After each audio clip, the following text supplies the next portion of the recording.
कक्षा 12वीं में अच्छे अंक प्राप्त किए हैं या औसत अंक प्राप्त किए हैं तो वीडियो बहुत महत्वपूर्ण होने वाला है। इस विद्यार्थियों के शैक्षिक प्रमाण पत्रों एवं व्यक्तिगत पहचान के प्रमाण पत्रों आधार जनाधार में हो रही त्रुटियों के बारे में अच्छे कॉलेजों में दाखिला लेने से चूक गए थे अपने दाखिले को सुनिश्चित कर सके आइए ताकि उनके दाखिले पर किसी प्रकार का कोई नेगेटिव इफेक्ट न पड़े। आइए नमस्कार, मैं आपका किसान साथी मदन शर्मा और आप देख रहे हैं आपका अपना यूट्यूब चैनल खेती तकनीक, जहां हम लेकर आते हैं आपके लिए खेत में बोई जाने वाली फसलों के स्वस्थ और समृद्ध विकास की जानकारी, साथ ही साथ आपके पशुपालन को बेहतर और लाभकारी बनाने के नुस्खे पर आज हम चर्चा करेंगे किसान भाइयों के परिवार में पल रही उस फसल के बारे में जिसके भविष्य को उज्जवल बनाने के लिए किसान भाई दिन रात खेतों में मेहनत करते हैं, पसीना बहाते हैं। जैसा कि 12वीं कक्षा के नतीजे आ चुके हैं और सभी विद्यार्थियों ने अच्छे प्रतिशत अंकों से कक्षा पास की है। कुछ छात्रों ने औसत प्रतिशत अंक भी प्राप्त किए हैं और छात्रों के साथ साथ घर वाले भी चाह रहे हैं कि अच्छे स्तर के कॉलेज में दाखिला हो जाए, एक अच्छी एजुकेशन के साथ वो अपने भविष्य का निर्माण करे। परंतु छात्रों के शैक्षिक प्रमाण पत्रों और उनके व्यक्तिगत पहचान प्रमाण पत्रों में बहुत सी ऐसी त्रुटियां हैं जिनके कारण पहले भी बहुत से छात्र अच्छे प्रतिशत अंकों से 12वीं कक्षा उत्तीर्ण करने के बावजूद भी अच्छे कॉलेजों में दाखिला लेने से चूक गए थे, जबकि कुछ अतिरिक्त सावधानियां बरत के औसत प्रतिशत अंक से 12वीं उत्तीर्ण करने वाले छात्रों ने अच्छे स्तर के कॉलेजों में दाखिला ले लिया था। किन समस्याओं का सामना आपको करना पड़ सकता है और क्या सावधानियां आपको अभी कर लेनी है जिससे कि आप एक अच्छे स्तर के कॉलेज में अपने दाखिले को सुनिश्चित कर सके। यह वीडियो बहुत महत्वपूर्ण होने वाला है, इसलिए वीडियो के अंत तक बने रहे। बाद में इस चीज़ का पछतावा न हो कि उस दिन खेती तकनीक के वीडियो को देख लेते तो आज इस समस्या का सामना नहीं करना पड़ता।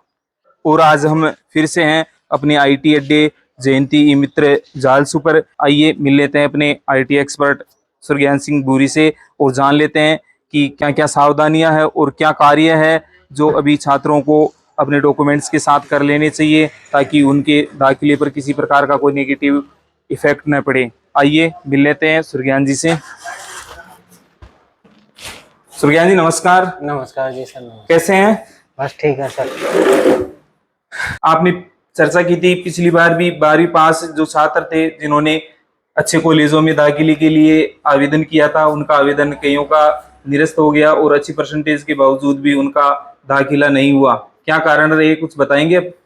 सर उसका सबसे अहम कारण ये रहा कि उनके जो डॉक्यूमेंट्स है उनमें जो मिसमैच वगैरह नाम से संबंधित हुआ या जन्मतिथि से संबंधित हुआ या माता के नाम से हुआ या पिता के नाम से जो मिसमैच रहा उसके कारण उनका दाखिला नहीं हो पाया। कौन से डॉक्यूमेंट्स में मिसमैच रहा? जैसे आधार हुआ, जनाधार हुआ, और आधार जनाधार में जो अपना जो मार्कशीट है 10th की उसके अनुसार उनमें नाम सही होना चाहिए। सुरज्ञान जी का कहना है कि जो आपकी 10वीं 12वीं की अंक तालिकाएं हैं उनमें आपका जो भी नाम दर्ज है, आपकी जन्मतिथि दर्ज है, आपकी माता का और पिता का जो नाम दर्ज है, साथ ही साथ उनकी स्पेलिंग जैसी है वैसी ही आपके आधार और जनाधार में होनी चाहिए। सुरज्ञान जी ये बताइए हमें भाई आधार जनाधार का और आवेदन का क्या संबंध है? आवेदन किस प्रकार प्रभावित हो रहा है आधार जनाधार की गलत डिटेल से? सर आधार और जनाधार से जो अपन फॉर्म भर रहे हैं कॉलेज वगैरह का हुआ या वैकेंसी वगैरह का हुआ, तो जो आपके जनाधार में जो डिटेल है वही फॉर्म में उठ के आएगी। पहली बात तो ये, अगर आपके फॉर्म में जैसे मान लो कैटेगरी गलत है या आपकी जन्मतिथि गलत है या उसमें आपका नाम कुछ अलग आ रहा है तो वो डिटेल ही आपके फॉर्म में आएगी। तो मेरा कहने का मतलब ये है कि सबसे पहले अपन को जनाधार में जो अपनी डिटेल वगैरह है वो सही से करवा लेनी चाहिए और उससे क्या है कि अपन का जो कैटेगरी है उसका अपन का लाभ मिल पाता है। ये जो कैटेगरी वाला अपना जो जाति प्रमाण पत्र है, मूल निवास प्रमाण पत्र है, ये सब जनाधार के आधार पे बन रहे हैं या सीधे शैक्षिक प्रमाण पत्रों से बनेंगे? नहीं सर, उसमें क्या है कि जनाधार में जो अपनी डिटेल है उसी के अनुसार अपन का जो जाति प्रमाण पत्र है और मूल निवास है वो बन पा रहा है। आपके कहने का मतलब अगर जनाधार में डिटेल गलत है तो आपका जो मूल निवास प्रमाण पत्र है, जाति प्रमाण पत्र है या कैटेगरी का कोई भी प्रमाण पत्र है वो जनाधार की डिटेल से उठेगा और आपकी 10वीं की 12वीं की अंक तालिका से मिसमैच हो जाएगा। बिल्कुल सर। और मिसमैच होगा तो आपकी जो आवेदन किया हुआ है उसमें आपको कैटेगरी का लाभ मिलने की संभावना कम हो जाएगी। बिल्कुल सर, उसमें आपको कैटेगरी का फायदा नहीं मिल पाएगा। और अच्छी परसेंटेज के बावजूद भी अभ्यर्थी टॉप कॉलेज में एडमिशन दाखिला लेने से वंचित रह सकते हैं। हाँ सर। तो फिर अभ्यर्थियों को क्या करना चाहिए जिससे कि उनको किसी प्रकार की कोई समस्या ना आए?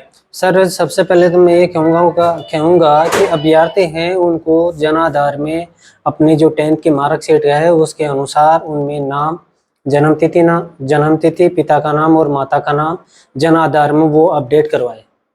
अच्छा, छात्रों की जो 10वीं की अंक तालिका है उसमें जो छात्र का नाम है, उसकी जन्म तिथि है, माता का नाम है, पिता का नाम है, उनकी जो स्पेलिंग है उसके अकॉर्डिंग ही वो अपने आधार और जनाधार को अपडेट करवा ले। बिल्कुल सर, और उसी से फॉर्म भरा जाएगा। उच्च शिक्षा के लिए जो 12वीं कक्षा पास कर चुके छात्र आवेदन करना चाह रहे हैं उनके डेटा भी पूरे जनाधार से उठने वाले हैं। हाँ सर, वो जो उनके डेटा हैं वो जन आधार से उठ के आएंगे और उसमें जो जाति प्रमाण पत्र वगैरह है वो जन आधार की डिटेल है वही उठ के उसमें आएगी। तो अभी पिछले साल आपने कॉलेज शिक्षा के लिए आवेदन किए, प्रोफेशनल कोर्सेज के लिए आवेदन किए, और अब भी आप प्रोफेशनल कोर्सेज के लिए आवेदन कर रहे हो, कल परसों अपनी चर्चा हो रही थी। तो क्या ऐसे छात्र हैं जो डॉक्यूमेंट मिसमैच के कारण अच्छे कॉलेज में दाखिला लेने से पिछड़ गए या जिनका आवेदन निरस्त हो गया हो? सर कम से कम पिछले वर्ष से 4 से 5% बच्चे ऐसे थे जिनका डॉक्यूमेंट्स में नाम की वजह से वो एडमिशन लेने से रह गए थे, और कुछ बच्चे ऐसे थे जिनका जन आधार में जाति प्रमाण पत्र अपडेट नहीं होने के कारण वो मेरिट लिस्ट से रह गए थे। कुल मिला के बात यह है भाई, छात्रों को अभी आवेदन प्रक्रिया प्रारंभ नहीं हुई है, अभी उनको जो भी अपने डॉक्यूमेंट्स है उनको चेक कर लेना चाहिए और जो भी है उनको अपडेट करवा लेना चाहिए। बिल्कुल तो सर। ये सारा काम आपके ई मित्र पे हो जाता है या इसके लिए छात्रों को कहीं और भागम दौड़ करनी पड़ेगी?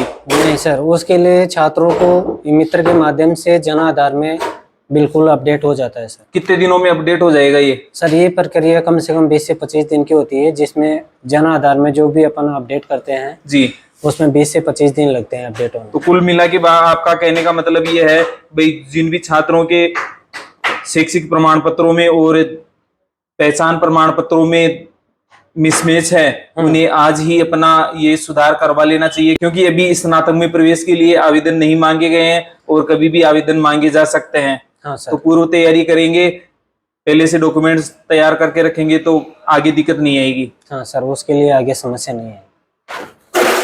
तो आपने देखा किसान भाइयों और युवा साथियों, किस प्रकार से आपकी छोटी छोटी गलतियों के कारण आप एक अच्छी परसेंटेज के बावजूद भी उच्च स्तर के अच्छे टॉप कॉलेज में दाखिला लेने से वंचित रह सकते हैं। इसलिए आज ही अभी आपका सबसे पहला काम है अपनी 10वीं 12वीं की अंक तालिका और अपना आधार जनाधार उठाइए और उसमें अपने नाम, अपनी जन्मतिथि, माता का नाम, पिता का नाम और उसकी स्पेलिंग मैच करवा लीजिए।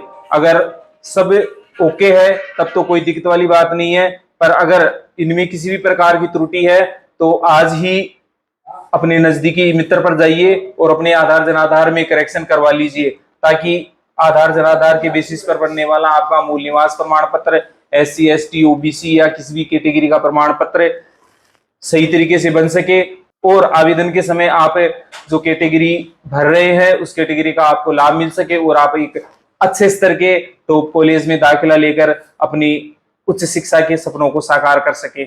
आज के लिए बस इतना ही। अगर वीडियो की जानकारी पसंद आई हो तो लाइक और शेयर करना न भूले। साथ ही साथ अगर आप चैनल पर नए हैं तो चैनल को सब्सक्राइब करके बेल आइकन दबा ले, ताकि आपकी खेती किसानी के साथ साथ आपके बच्चों के स्वस्थ भविष्य विकास के लिए हम सूचनाएं आप तक पहुंचाते रहे। तब तक के लिए राम राम साहब।